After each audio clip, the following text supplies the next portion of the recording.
اعوذ باللہ من الشیطان الرجیم بسم اللہ الرحمن الرحیم۔ ہر طرح کی تعریفیں، توصیفیں، ہر طرح کی کبریائی، بڑائی اور بلندی صرف اور صرف اللہ رب العالمین کے لیے لائق ہے، سزاوار ہے۔ بعدہ درود اور سلام ہو تمام نبیوں پر، تمام رسولوں پر، خصوصاً آخری نبی، آخری رسول جناب محمد رسول اللہ صلی اللہ علیہ وسلم پر۔ اللہم صلی علی محمد وعلی آل محمد کما صلیت علی ابراہیم وعلی آل ابراہیم انک حمید مجید۔ اللہم بارک علی محمد وعلی آل محمد کما بارکت علی ابراہیم وعلی آل ابراہیم انک حمید مجید۔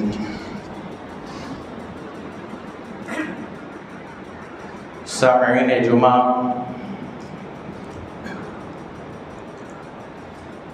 آج کے خطبہ جمعہ میں ہم سب مل کر یہ کوشش کریں گے کہ دور حاضر کا جو ایک بہت ہی بڑا المیہ ہے، یعنی کہ اگر آپ لوگوں میں تفتیش کریں یا لوگوں میں اٹھے بیٹھے تو معلوم ہوگا کہ 100 میں سے لگ بھگ 50 سے 60 لوگ بے سکون ہیں، ذہنی سکون نہیں ہے انسانوں کو، یہ ایک حقیقت ہے۔ اگر آپ پیچھے جائیں تو اللہ رب العالمین نے آسمانوں کو پیدا کر کے، زمینوں کو بنا کر اور دنیا کو بنا کر سب سے پہلے انسانوں میں سے ہمارے باپ حضرت آدم علیہ السلام کو بنایا، اور پھر حضرت آدم علیہ السلام کی پشت سے ہماری ماں حضرت حوا علیہ السلام کو بنایا۔ یعنی کہ سب سے پہلے انسان حضرت آدم علیہ السلام اور اس کے بعد حضرت حوا علیہ السلام، اور ان دونوں سے اللہ رب العالمین نے انسانوں کی نسل کو چلایا، اور یہ سلسلہ قیامت تک چلتی رہے گی۔ اور ہم دیکھ رہے ہیں کہ آدم اور حوا علیہ السلام سے آج پورے دنیا کے اندر انسانوں کی آبادی ہے۔ یعنی کہنے کا مطلب یہ ہوا کہ پیدائش کے اعتبار سے، منبع اور مصدر کے اعتبار سے تمام انسان ایک ہیں۔ ہر انسان کا باپ حضرت آدم علیہ السلام ہے، اور ہر انسان کی ماں حضرت حوا علیہ السلام ہے۔ لیکن جب اللہ رب العالمین نے انسانوں کی نسل کو ان دونوں سے چلایا اور تمام انسانوں کا منبع اور مصدر ایک تھا، یعنی تمام انسان متفق تھے ایک جگہ، پھر جب دنیا میں انسانوں کی آبادی پھیلی تو انسان مختلف ہو گئے، طرح طرح سے مذہب کے اعتبار سے مختلف ہوئے۔ کوئی اسلام کو ماننے والا بنا، کوئی دیگر مذاہب کو ماننے والا بنا۔ اسی طرح رنگ اور نسلوں کے اعتبار سے بھی انسان مختلف ہو گئے، الگ الگ رنگوں میں انسان پیدا ہوئے، الگ الگ قبیلوں میں بٹ گئے۔ زبان کے اعتبار سے بھی دیکھیں گے تو الگ الگ زبانیں الگ الگ لوگ بولتے ہیں، اور سرحدوں کے اعتبار سے بھی لوگ الگ الگ ہوئے، قد و قامت کے اعتبار سے بھی۔ غرض کہنے کا مطلب یہ ہے کہ انسان کا منبع اور مصدر حضرت آدم علیہ السلام اور حضرت حوا علیہ السلام تھے، وہاں تک تمام انسان متفق تھے۔ لیکن جو ہی انسانوں کی آبادی پھیلی، الگ الگ تقسیموں کے اعتبار سے لوگ جدا ہو گئے، الگ ہو گئے۔ اور آج آپ دیکھیں گے تو بہت طرح کے انسان آپ کو دیکھنے کو ملیں گے جو الگ الگ اعتبار سے ایک دوسرے سے الگ الگ نظر آئیں گے۔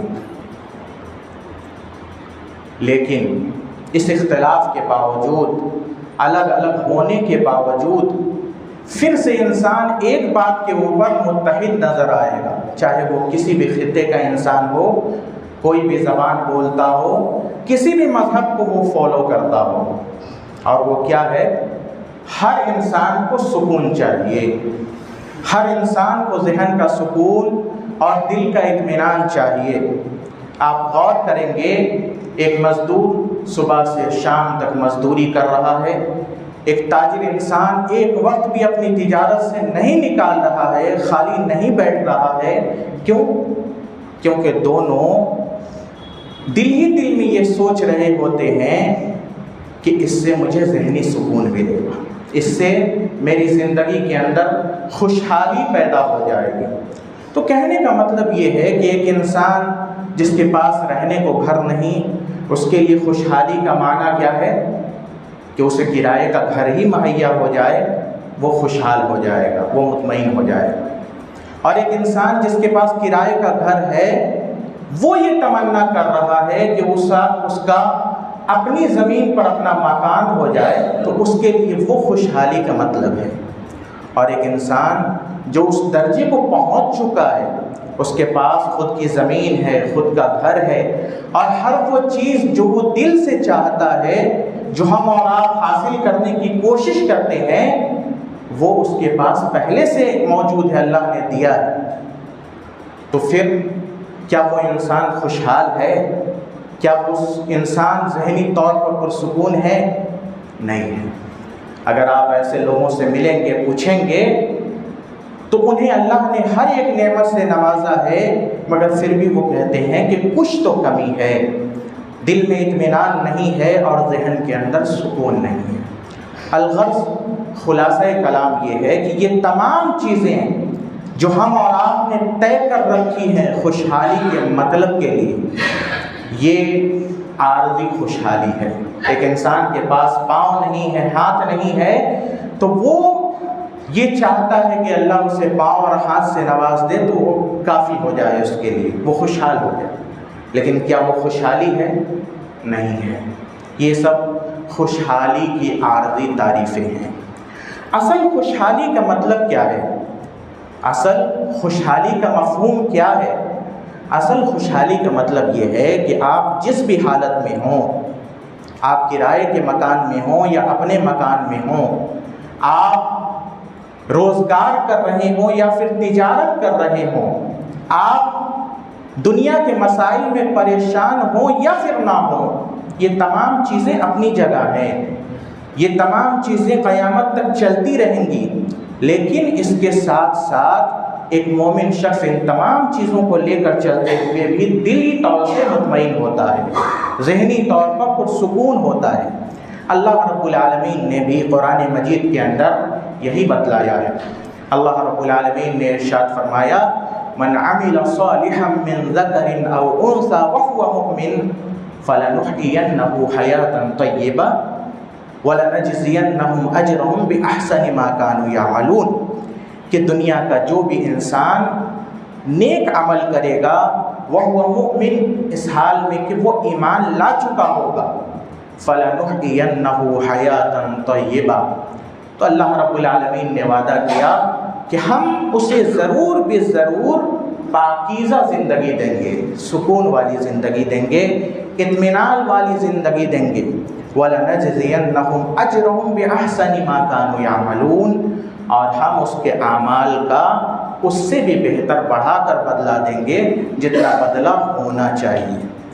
تو اس آیت کریمہ میں جب ہم اور آپ غور کریں گے تو اللہ رب العالمین نے خوش رہنے کا دو فارمولہ دیا، اطمینان والی زندگی کے دو اسباب بتائے۔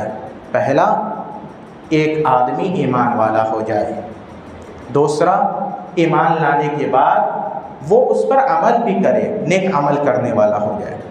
ہماری اور آپ کی حالت کیا ہے؟ ہماری اور آپ کی حالت دیہاتیوں کی طرح ہے، اعرابیوں کی طرح ہے، جو اللہ کے نبی صلی اللہ علیہ وسلم کے پاس آئے اور کہا، وَقَالَتِ الْأَعْرَابُ آمَنَّا قُلْ لَمْ تُؤْمِنُوا وَلَكِنْ قُولُوا أَسْلَمْنَا وَلَمَّا يُدْخِلَ الْإِيمَانُ فِي قُلُوبِكُمْ، کہ دیہاتی نبی صلی اللہ علیہ وسلم کے پاس آ کر کہنے لگے کہ اے اللہ کے نبی صلی اللہ علیہ وسلم، ہم ایمان لے آئے۔ تو نبی صلی اللہ علیہ وسلم آپ ان سے کہیے کہ تم ایمان نہیں لائے، ابھی تو ایمان تمہارے دل میں داخل ہی نہیں ہوا، تم کہو کہ ہم اسلام لائے۔ اگر ہم غور کریں گے تو یہی حالت ہم میں سے اکثر لوگوں کی ہے۔ ہم نے کلمہ پڑھ لیا، اشہد ان لا الہ الا اللہ و اشہد ان محمد رسول اللہ، گواہی دے دی ہم نے اور ہم اسلام کے اندر داخل ہو گئے۔ لیکن ایمان کیا ہے؟ یہ اسلام سے اوپر کی چیز ہے۔ حدیث جبرائیل میں آتا ہے، نبی صلی اللہ علیہ وسلم سے جبرائیل علیہ السلام نے پوچھا تھا کہ ایمان کیا ہے؟ تو نبی صلی اللہ علیہ وسلم نے فرمایا تھا، ان تؤمن باللہ وملائکتہ وکتبہ ورسلہ والیوم الآخر والقدر خیرہ وشرہ۔ ایمان یہ ہے کہ تم اللہ رب العالمین پر ایمان لے آؤ، ایمان یہ ہے کہ تم اللہ کے رسولوں پر ایمان لے آؤ، ایمان یہ ہے کہ تم اللہ کی کتابوں پر ایمان لے آؤ، ایمان یہ ہے کہ تم تقدیر پر ایمان لے آؤ، اور ایمان یہ ہے کہ تم آخرت کے دن پر ایمان لے آؤ۔ اب یہاں پر اگر ہم اور آپ غور کریں گے تو اللہ پر ایمان کا کیا مطلب ہے، یہی اکثر لوگوں کو نہیں معلوم۔ مسلمانوں کو کھڑا کر دیا جائے اور کہا جائے کہ 10 منٹ صرف آپ اللہ رب العالمین کے بارے میں بیان کیجیے، جس اللہ پر آپ ایمان لائے ہیں اس اللہ کے بارے میں مجھے 10 منٹ آپ بتائیں۔ اکثر لوگوں کی حالت یہ ہوگی کہ وہ نہیں بتا پائیں گے 10 منٹ اللہ رب العالمین کے بارے میں، کہ اللہ کون ہے، اس کی صفات کیا ہے، ان کا مقام و مرتبہ کیا ہے، وہ کیا کیا کر سکتا ہے، اس کے پاس کیا کیا طاقتیں ہیں، یہ لوگوں کو نہیں معلوم۔ اور اللہ کا حق کیا ہے، اس کی عبادت کا تقاضا کیا ہے، یہ ایمان باللہ کی چیزیں ہیں، یہ لوگوں کو نہیں معلوم۔ اسی طریقے سے مسلمانوں میں ہی آپ کو دیکھنے کو ملے گا کہ لوگ تقدیر کے اچھے پہلو کو تو مانتے ہیں لیکن برے پہلو کا انکار کر دیتے ہیں۔ آپ نے لوگوں کے زبان سے یہ جملہ سنا ہوگا، وہ کیا کہتے ہیں کہ میرے ساتھ یہ ایسا معاملہ کیوں ہوا، میرے ساتھ یہ برائی کیوں ہو جاتی ہے۔ یہ جملہ بذات خود بتا رہا ہوتا ہے کہ اس مسلمان نے تقدیر کے باب پر صحیح سے ایمان لایا ہی نہیں ہے۔ اور اسی طریقے سے یوم آخر کا بھی معاملہ ہے۔ مسلمانوں میں سے ہی ایک کثیر جماعت ایسی ہے جو آخرت کے دن کے اوپر نہیں مانتی ہے صحیح طریقے سے، کہ کل قیامت کے روز ہمیں اٹھنا بھی ہے، یہ بہت سارے لوگ دل سے نہیں مانتے۔ تو کہنے کا مطلب یہ ہے کہ ایمان کی بہت ساری تفصیل ہے، ایمان باللہ کے اوپر، ایمان بالرسل کے اوپر، ایمان بالملائکہ، ایمان بالکتب، یوم آخرت کے اوپر ایمان، تقدیر کی اچھائی اور برائی کے اوپر ایمان، ان تمام چیزوں کے اوپر تفصیلی درس ہو سکتا ہے۔ کہنے کا مطلب یہ ہے کہ اللہ رب العالمین نے اس آیت کریمہ کے اندر کیا ذکر کیا کہ جو بھی مسلمان ایمان لے آئے، اس کے بعد عمل صالح کرے، پہلی شرط وہ ایمان والا ہو، اور دوسری شرط پھر اس کو ماننے کے بعد پہلے جاننا اور پھر ماننا، اور اس کے بعد عمل میں لانے سے اللہ رب العالمین نے وعدہ کیا کہ جو بھی مسلمان، جو بھی انسان عمل صالح کرے وہ مؤمن، اس حال میں کہ وہ پہلے سے پکا ایمان والا ہو، فَلَنُحْيِيَنَّهُ حَيَاةً طَيِّبَةً، تو اللہ رب العالمین نے یہ وعدہ کیا کہ ہم اسے اچھی زندگی دیں گے، خوشحالی والی زندگی دیں گے، اور اس کے عمل کا اجر بڑھا کر کے دیں گے۔ یہاں غور کرنے والی بات ہے کہ ہمارے اوپر جب بھی مصائب آئیں، مشکلات آئیں، کچھ پریشانیاں آئیں، کچھ آزمائشیں آئیں، تو ہم پل بھر میں گھبرا جاتے ہیں، اکتا جاتے ہیں، یا پھر اپنے آپ کو ہی نعوذ باللہ رب سمجھتے ہیں کہ یہ مسئلہ میں حل کیوں نہیں کر پا رہا، اس کا ذمہ دار میں خود ہوں۔ تو ان تمام چیزوں کی وجہ سے ذہن کے اندر پریشانیاں آتی ہیں، دل مطمئن نہیں ہوتا، اور دنیا دار لوگ بھی یہی سکھاتے ہیں کہ ہر چیز کے ذمہ دار آپ خود ہیں، ہر غلطی کا خامیازہ آپ کو خود بھگتنا ہے۔ تو کہنے کا مطلب یہ ہے کہ اگر انسان ایمان والا ہوگا تو وہ دیکھے گا کہ ان تمام مسائل میں جو چیزیں میرے حد میں ہیں، جسے میں ادا کر سکتا ہوں، تو ان چیزوں میں وہ کوشش کرے گا، اور جو چیزیں اس کے حدود سے باہر ہوں گی، اس کے سمجھ سے باہر ہوں گی، یا وقتی طور پر اس کی کوشش سے باہر ہوں گی، تو چونکہ وہ ایمان کو پڑھ چکا ہے، عمل صالح والا ہے، وہ کیا کرے گا؟ اللہ پر توکل کرے گا، اللہ پر چھوڑے گا، اللہ پر یقین کرے گا۔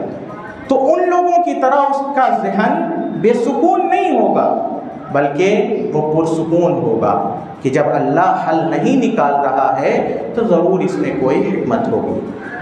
تو سکون کی زندگی کا سب سے پہلا ذریعہ اور سبب جو قرآن مجید کے اندر صاف طور میں ہے کہ انسان صحیح طریقے سے پہلے ایمان کو جان لے، پڑھ لے، ایمان والا ہو جائے اور پھر اس کے مطابق زندگی گزارے۔ انشاءاللہ العزیز اللہ کا وعدہ ہے، ان اللہ لا یخلف المیعاد، اللہ اپنے وعدے سے کبھی پھرتا نہیں۔ اللہ کا وعدہ ہے کہ ہم ایسے ایمان والے لوگوں کو اچھی زندگی سے نوازیں گے۔ یاد رکھیں، سکون کے اسباب میں جب قرآن و حدیث کو پڑھیں گے، زندگی میں کیسے سکون کو پیدا کیا جائے، تو اس میں بہت سے اسباب ہیں، لیکن سب سے سر فہرست ایمان ہے اور عمل صالح ہے۔ سکون کے اسباب میں سے ایک سبب کیا ہے؟ تقویٰ بھی ہے۔ تقویٰ کئی بار مقرروں کو، خطیبوں کو آپ نے خطبے کے اندر کہتے ہوئے سنا ہوگا کہ لوگوں تقویٰ پیدا کرو، متقی بن جاؤ۔ تو تقویٰ کا مطلب کیا ہے؟ تقویٰ کی بہت ساری تعریفیں محدثین نے، علماء نے کی ہے، لیکن عام زبان کے اندر تقویٰ کسے کہتے ہیں؟ تقویٰ احساس کا نام ہے۔ تقویٰ احساس کا نام ہے۔ کس احساس کا؟ کہ اگر آپ اکیلے میں بھی ہوں اور برائی کا بہت من کر رہا ہے، معاشرہ مددگار ہے برائی پر، اور آپ برائی کرنے کے لیے بڑھ رہے ہیں، کوئی دیکھ نہیں رہا آپ کو، لیکن اکیلے کے اندر، تنہائی کے اندر بھی آپ اس برائی کو نہیں کرتے، جبکہ آپ پوری طرح اس برائی کو کرنے پر قادر ہیں اور نفس بھی بلا رہا ہے، معاشرہ بھی مدد کر رہا ہے، اس کے باوجود آپ تنہائی میں اس برائی کو چھوڑ دیتے ہیں، نہیں کرتے ہیں۔ کیوں؟ کیونکہ اللہ پر ایمان ہے، اللہ کا ڈر آپ کے دل میں، بس اسی ڈر کا نام، اسی احساس کا نام تقویٰ ہے۔ اور اگر تقویٰ جس انسان کی زندگی میں ہوگی، یقین مانیے اس کی زندگی پرسکون ہوگی، اس کی زندگی مطمئن ہوگی۔ اللہ رب العالمین نے ارشاد فرمایا، وَمَن يَتَّقِ اللَّهَ يَجْعَل لَّهُ مَخْرَجًا وَيَرْزُقْهُ مِنْ حَيْثُ لَا يَحْتَسِبُ، کہ جو بھی اللہ رب العالمین کا ڈر اپنے دل کے اندر رکھتا ہے، یعنی تقویٰ رکھتا ہے، یجعل لہ مخرجا، تو یقین جانو یجعل لہ مخرجا، اللہ رب العالمین مصائب سے نکلنے کا راستہ بنا دیتا ہے۔ آپ دنیا کی زندگی میں پھنس گئے، کچھ سمجھ میں نہیں آ رہا، ذہن کام نہیں کر رہا، بے چین ہو گئے، اگر اس دوران بھی آپ نے اپنے رب کو نہیں چھوڑا، رب کے ڈر کو دل سے نہیں نکالا۔ کئی سارے لوگ جب مصائب میں پڑتے ہیں تو اللہ کو بھلا دیتے ہیں، لیکن ایک متقی انسان ایسا نہیں کرتا، اس کا تعلق اللہ سے مزید مضبوط ہو جاتا ہے، کیونکہ اس کے دل کے اندر تقویٰ ہوتا ہے۔ تو اللہ رب العالمین نے وعدہ کیا کہ جو بھی لوگ اللہ کا ڈر، تقویٰ اپنے دل کے اندر رکھتے ہیں، یجعل لہ مخرجا، اللہ ان کے لیے نکلنے کا راستہ بنا دیتا ہے، وَيَرْزُقْهُ مِنْ حَيْثُ لَا يَحْتَسِبُ، اور الگ سے ایک فائدہ یہ ہے تقویٰ کا کہ اللہ ڈرنے والوں کو ایسی جگہ سے رزق دیتا ہے لا یحتسب، جس کا بندے نے سوچا بھی نہیں تھا۔ اسی طریقے سے دوسری آیت میں ہے وَمَن يَتَّقِ اللَّهَ يَجْعَل لَّهُ مِنْ أَمْرِهِ يُسْرًا، کہ جو بھی ڈرتا ہے اللہ سے تو اللہ اس کے معاملے میں آسانی پیدا کر دیتا ہے۔ نوح علیہ السلام کی قوم کو یاد کیجئے، ان کے اوپر کیا آئی تھی؟ قحط سالی آ گئی تھی، تو نوح علیہ السلام نے بھی یہی بات کہی تھی قوم والوں کو کہ تمہارے اندر اللہ کا ڈر نہیں ہے، تم اللہ کو نہیں پہچانتے، نہیں جانتے، اللہ کو پہچانو، اللہ کا ڈر اپنے دل کے اندر رکھو۔ اللہ رب العالمین نے قرآن میں کہا وَلَوْ أَنَّ أَهْلَ الْقُرَىٰ آمَنُوا وَاتَّقَوْا لَفَتَحْنَا عَلَيْهِمْ بَرَكَاتٍ مِّنَ السَّمَاءِ وَالْأَرْضِ، کہ اگر یہ بستی والے بھی ایمان لے آتے، پہلی شرط، وَاتَّقَوْا، اور اللہ کا ڈر یعنی تقویٰ اپنے دل کے اندر رکھ لیتے، لَفَتَحْنَا عَلَيْهِمْ بَرَكَاتٍ مِّنَ السَّمَاءِ وَالْأَرْضِ، تو ہم آسمان اور زمین سے برکت کے دروازے کو ان پر کھول دیتے۔ تو یاد رکھیے، ایمان لانا اور نیک اعمال کرتے رہنا اور ساتھ ہی تقویٰ رکھنا، اللہ سے ڈرتے رہنا، یہ خوشحال زندگی کے اسباب میں سے ہے۔ ساتھ ہی یاد رکھیں معمولی معمولی گناہوں کی وجہ سے یا کئی بار ہمارے ہی گناہوں کی وجہ سے اللہ ہمیں آزمائش میں ڈالتا ہے. یہ اللہ کا طریقہ ہے. ہمارے گناہوں کی وجہ سے اللہ ہمیں مصیبت میں ڈالتا ہے وقتی طور پر، اور جس سے ہم گھبرا جاتے ہیں، جزا فضا کرتے ہیں کہ یہ اچانک میرے ساتھ کیسے ہو گیا. دل دماغ مطمئن نہیں رہتا. اللہ رب العالمین نے کیا کہا کہ وَمَا أَصَابَكُم مِّن مُّصِيبَةٍ فَبِمَا كَسَبَتْ أَيْدِيكُمْ، کہ تمہیں جو بھی مصیبت آ رہی ہے یقین مانو فَبِمَا كَسَبَتْ أَيْدِيكُمْ، تمہارے ہی گناہوں کی وجہ سے آ رہی ہے. وَيَعْفُو عَن كَثِيرٍ، جبکہ اللہ رب العالمین تو بہت سے گناہوں کو یوں ہی معاف کر دیتا ہے. یعنی کہ ہم جو اتنا سارا گناہ روزانہ کر رہے ہیں اس میں سے بہت سے گناہوں کو اللہ یوں ہی معاف کر دیتا ہے، لیکن کچھ گناہوں کی سزا دیتا ہے جس کا خامیازہ یہ ہوتا ہے کہ ہم بے چین ہو جاتے ہیں. سمجھ میں نہیں آتا کہ یہ بے چینی کیوں ہے. لہٰذا ہمیں اور آپ کو چاہیے کہ اگر ہم خوشحال زندگی چاہتے ہیں، دلی اطمینان والی زندگی، ذہنی سکون والی زندگی، تو ہمیں کیا چاہیے؟ استغفار کرتے رہیں. نبی صلی اللہ علیہ وسلم کی سنت ہے، اللہ کے نبی کا طریقہ ہے کہ اللہ کے نبی دن میں 100 مرتبہ رب العالمین سے استغفار کرتے تھے، توبہ کرتے تھے، معافی مانگتے تھے. تو اللہ رب العالمین نے توبہ کی طرف بھی لوگوں کو ابھارا ہے.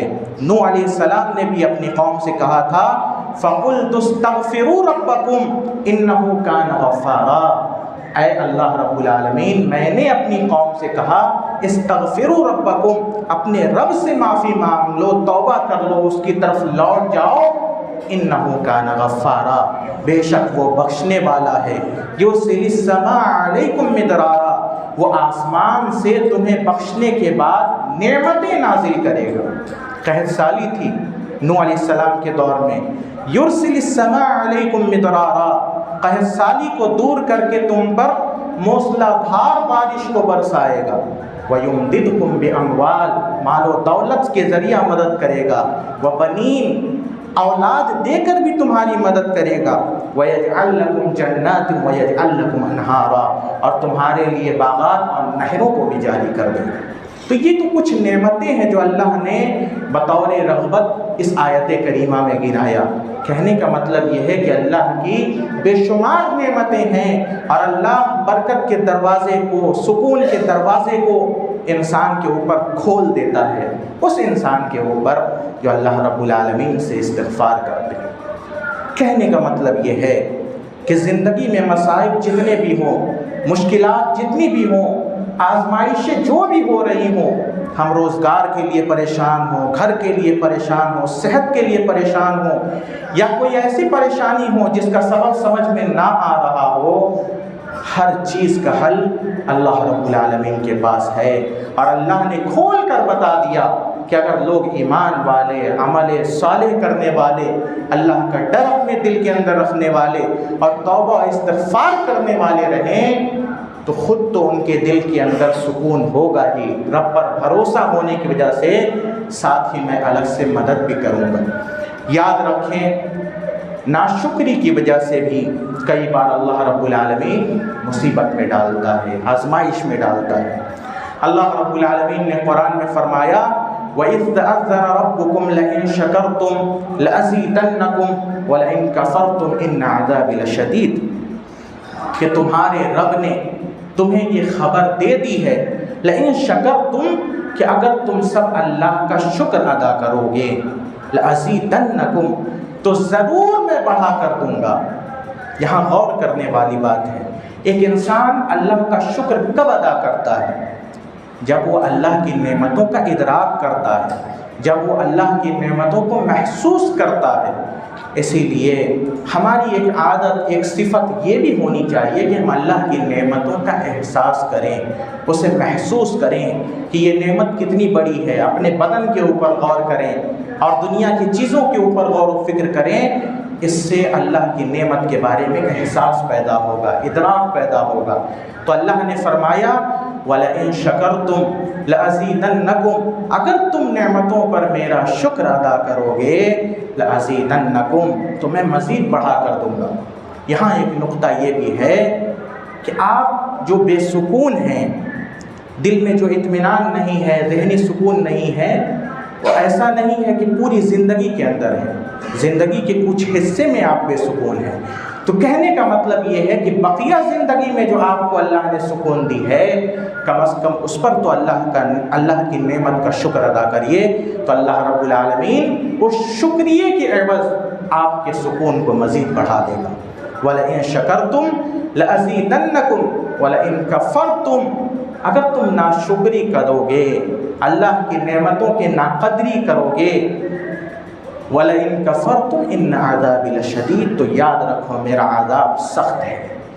اللہ کے عذاب دینے کا طریقہ بھی بہت سارا ہے، اور انہی طریقوں میں سے ایک طریقہ یہ ہے کہ ناشکروں کو، نافرمانوں کو، اللہ سے نہ ڈرنے والوں کو، بے ایمانوں کو، بے عملوں کو اللہ رب العالمین بے سکونی والی زندگی عطا کرتا ہے۔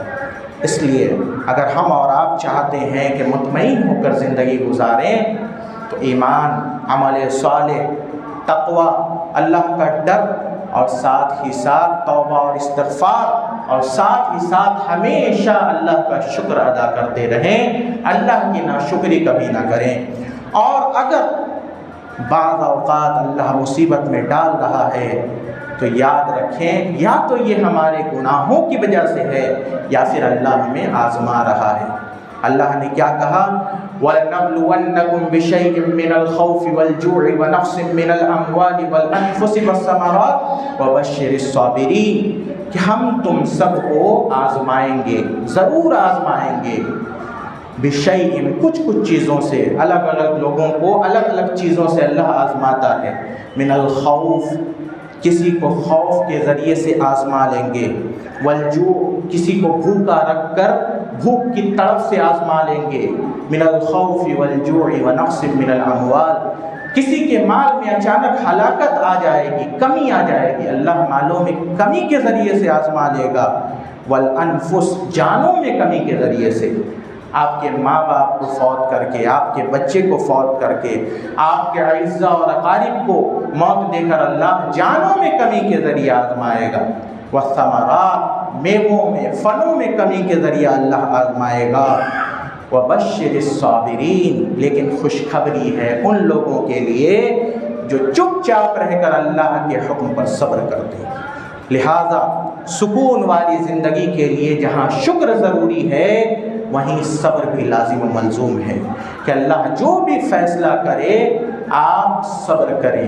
اللہ رب العالمین قناعت کرنے والوں کو، صبر کرنے والوں کو پسند کرتا ہے۔ ساتھ ہی یاد رکھیں کہ دعاؤں کا سہارا ضرور لیں۔ دعا ایک مومن کا ہتھیار ہے۔ آپ کو جو بھی مسائل آ رہے ہیں اس کے لیے، دعا کے لیے آپ ہاتھ اٹھائیں، دعا کے آداب سیکھیں، کیسے دعا کرنی ہے، کیسے دعا قبول ہوتی ہے، کس وقت قبولیت کی گھڑی ہے، اور اللہ سے نا امید نہ ہو، دعا کرتے رہیں۔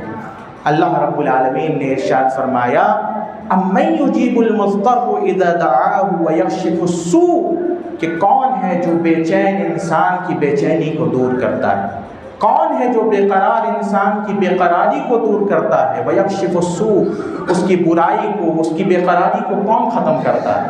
اللہ کی ذات۔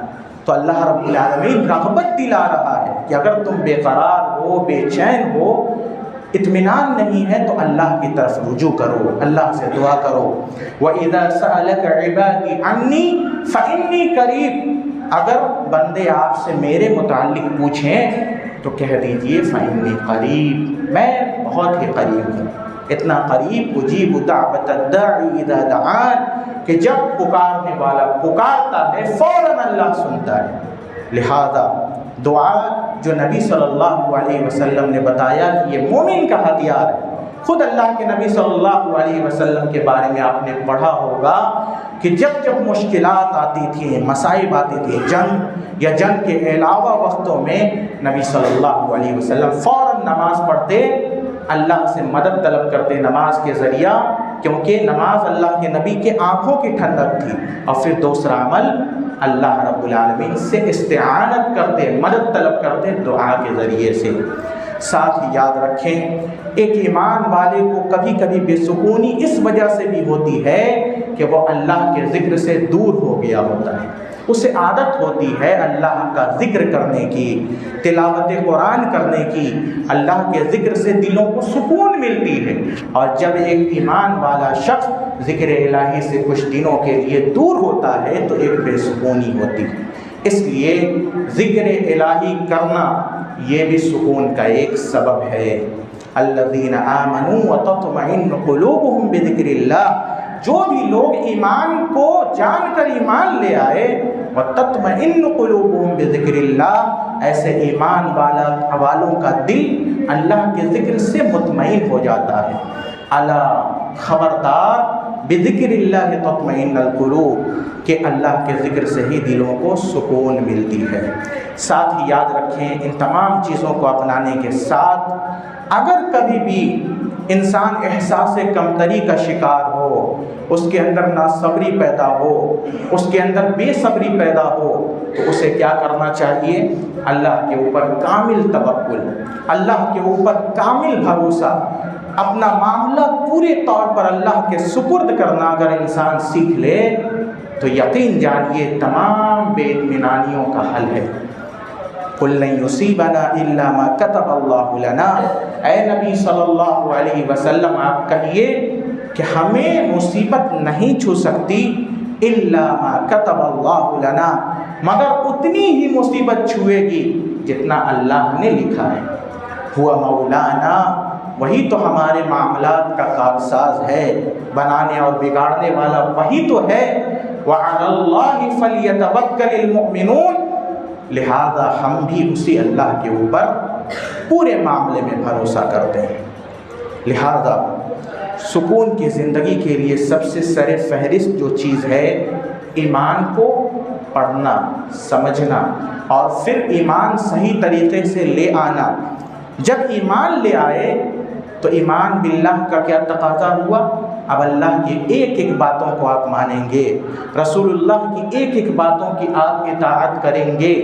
لہذا ایمان کے بعد اللہ اور اس کے رسول کی ایک ایک بات کی اطاعت کرنا، اور اگر اس اطاعت میں غلطی ہو جائے، کمی ہو جائے تو فوراً توبہ کرنا، اور مصائب آنے پر صبر کرنا، نعمتوں کے ملنے پر شکر ادا کرنا۔ یاد رکھیں، عارضی طور پر ذہن کے اندر ایک بات آئی کہ حضرت آدم علیہ السلام، جنہیں اللہ رب العالمین نے جنت میں داخل کیا تھا، انہیں اللہ رب العالمین نے کیوں نکالا جنت سے؟ اللہ کی نافرمانی کی وجہ سے۔ اور ابلیس جو فرشتوں میں تھا، سرداروں میں اس کی گنتی ہوتی تھی، وہ اللہ کے یہاں ملعون کیوں ٹھہرا؟ نافرمانی کی وجہ سے۔ نقطہ یہ ہے کہ اگر انسان اللہ کی نافرمانی کرتا ہے تو سکون تو دور کی بات ہے، موجودہ جو نعمتیں ہیں، جو نعمتیں ابھی اللہ نے آپ کو دی ہیں، اللہ وہ بھی چھین سکتا ہے۔ لہذا گناہوں سے، نافرمانیوں سے اپنے آپ کو بچاتے رہیے، اللہ کا شکر کرتے رہیے، مصائب و مشکلات پر صبر کرتے رہیے، اللہ پر مضبوط توکل کیجیے، یہ ایمان کی دلیل ہے۔ ساتھ ہی دعاؤں کا سہارا لیجیے۔ ان تمام چیزوں کو اگر ہم اور آپ پکڑ کے جئیں گے تو یقین جانیے یہ جو عارضی چیزیں ہیں، یہ جو چھوٹی چھوٹی مشکلات ہیں کہ روزگار نہیں مل رہا، طبیعت خراب ہے، گھر نہیں بن پا رہی، یہ تمام چیزوں کے لیے آپ الگ سے کوشش کریں، لیکن اگر ان اسباب کو اپنائیں گے اور الگ سے ان چیزوں کے لیے کوشش کریں گے تو آپ پورے مطمئن ہو کر، پرسکون ہو کر اپنی زندگی کو جی پائیں گے۔ کہنے کا مطلب یہ ہے، خلاصہ یہ ہے کہ ایک مومن انسان چاہے وہ جھوپڑی میں ہو یا اعلیٰ مکان میں ہو، ایک مومن انسان جو مزدور ہو یا پھر تجارت کر رہا ہو، ایک مومن انسان جو پورے صحت کے ساتھ ہو یا پھر بیمار ہو، ایک مومن انسان چاہے کسی بھی حال میں ہو، کسی بھی خطے میں رہنے والا ہو، وہ کبھی بے سکون نہیں رہ سکتا۔ ایک بے ایمان شخص اعلیٰ مکانوں میں ہو، اس کی تجارت پھیلی ہوئی ہو، اس کا نام پورے دنیا میں پھیلا ہوا ہو، پھر بھی اگر آپ پوچھیں گے تو ایمان کی کمی کی وجہ سے عمل کی کمی کی وجہ سے، تقوی کی کمی کی وجہ سے، شکر اور صبر کی کمی کی وجہ سے، دعا اور استغفار کی کمی کی وجہ سے وہ تمام چیزیں پا کر بھی بے سکون ہے۔ لہذا ایک مومن کا مقصد اللہ کی رضا ہونی چاہیے اور رب العالمین کے جنت کو پانا ہونا چاہیے۔ ساتھ ہی یاد رکھیں، نبی صلی اللہ علیہ وسلم نے شوال کے مہینے کے متعلق کہا ہے، چونکہ شوال کے کچھ دن بچے ہیں۔ نبی صلی اللہ علیہ وسلم نے فرمایا، صحیح مسلم کی روایت ہے، من صام رمضان ثم اتبعه ستا من شوال کان کصیام الدہر، کہ جو شخص رمضان کے روزے مکمل رکھے، ثم اتبعه ستا من شوال، پھر شوال کے 6 روزے بھی رکھ لے، کان کصیام الدہر، تو گویا کہ اس نے پورے سال کے روزے رکھے۔ گرچہ شوال کے روزے واجب نہیں ہیں، نبی صلی اللہ علیہ وسلم کی سنت ہے، لیکن چونکہ ہم اتباع رسول والے ہیں، ہمیں کوشش کرنی چاہیے کہ اگر ہم میں سے جو بھی بھائی شوال کے روزے اب تک نہیں رکھے ہیں، شوال کے کچھ دن بچے ہیں، 6 روزوں کو مکمل کر لیں، انشاءاللہ العزیز اللہ رب العالمین ہمیں سال بھر کے روزوں کا ثواب عنایت فرمائے گا۔ آخر میں اللہ رب العالمین سے دعا ہے، الہ العالمین ہم میں سے جو بھی لوگ بیمار ہیں، کسی بھی مسئلے کے سلسلے میں پریشان ہیں، مسائل ہیں، اللہ رب العالمین ہمارے تمام مسائل مشکلات کا حل نکال دے، آمین۔ الہ العالمین ہم میں سے بھی جو لوگ بیمار ہیں، اللہ رب العالمین انہیں شفائے کلی عاجل عطا فرمائے۔ الہ العالمین ہم میں سے جو بھی لوگ مقروض ہیں، اللہ رب العالمین انہیں قرض ادا کرنے کی توفیق عنایت فرمائے۔ الہ العالمین جب تک تو ہمیں اس دنیا میں زندہ رکھے، ایمان پر زندہ رکھے، اسلام پر زندہ رکھے، اور جب ہمارا خاتمہ ہو تو ایمان پر ہو، اسلام پر ہو، آمین۔ وآخر دعوانا الحمدللہ۔